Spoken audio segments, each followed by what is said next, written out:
let's be honest. A nurse has a very difficult job to do at the best of times. If the pay was reasonable, if the work hours were reasonable, and all of the factors, the job was safe and there was enough, in terms of security in the hospitals and clinics. If everything was perfect in terms of the job, a nurse's job is still difficult, just at the very base, at the best of times. Now you've taken the issue not only with the hardship that the nurse is facing doing her job or his job, but now you're creating a public safety issue. Nobody should be working that amount of hours in a high-stress environment, caring for the needs of patients that may be in pain, that may need medication, and making sure the medication is right. We have an incredibly aging population, and whether we like it or not, as we get older, we require more medical attention.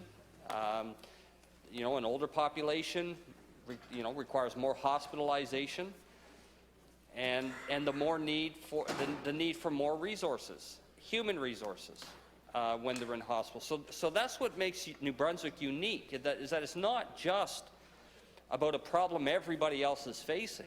Yeah, the problem may be similar, but we're at a greater disadvantage because our needs are greater. And that's why I've always said that as New Brunswick negotiates health transfers on a federal level, we should be teaming up with Nova Scotia, who faces the same sort of demographic challenges that New Brunswick does, and maybe even PEI, and going to the federal government and saying, look, this is not a comparison of apples to apples when we talk about challenges in healthcare. We have a greater disadvantage. We are at a more challenging area of healthcare than any other part in the country. Again, the problems may be similar, but the problems we face are harder because we have more need for those resources that are unavailable in many times to New Brunswickers. So I think in any way and in any capacity that we can support our nurses, we need to do so. I can almost guarantee you that most of them, if not all, would say they do it because they want to care for people. They want to be part of that, helping people through their sometimes most difficult times in their life. And as a government, it's important to pour those resources around. And that's what I said, when you talk about quality of work, making sure that their job is reasonable, in line with what the job entails, ensuring that when they go to work, they don't have to go in fear of being attacked or assaulted, and that's going to create that's going to mean the creation of better security. And I think every clinic and every hospital should have some level of security. And again, I'll go back to the incident that happened here in my community, just a few kilometers down the road from me at our health clinic. We had an incident in Minto where you have a nurse that is assaulted. The majority of the staff, because it is a clinic, the majority of the staff, which is small, is mostly female, and there was really nobody there to help alleviate any of the situation. They called the RCMP, called 911. The RCMP took over 30 minutes to respond. This is a real issue.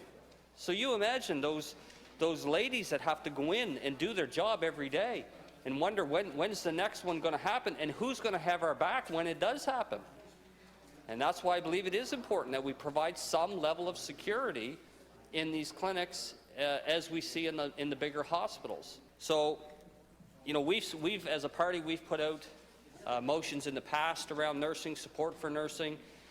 We've raised these issues in the legislature on several occasions. I think any way that we can urge government, encourage government, work with government, to get nurses the help that they need, to ensure that no nurse should have to work 18, 20-hour shifts for days on end. I'm very proud. My sister is a nurse in St. John. She has a passion for that. Does a great job. She's made the family proud. So I understand the value of nursing in New Brunswick, and I believe government has to do everything they can to support those that care for us when we're ill.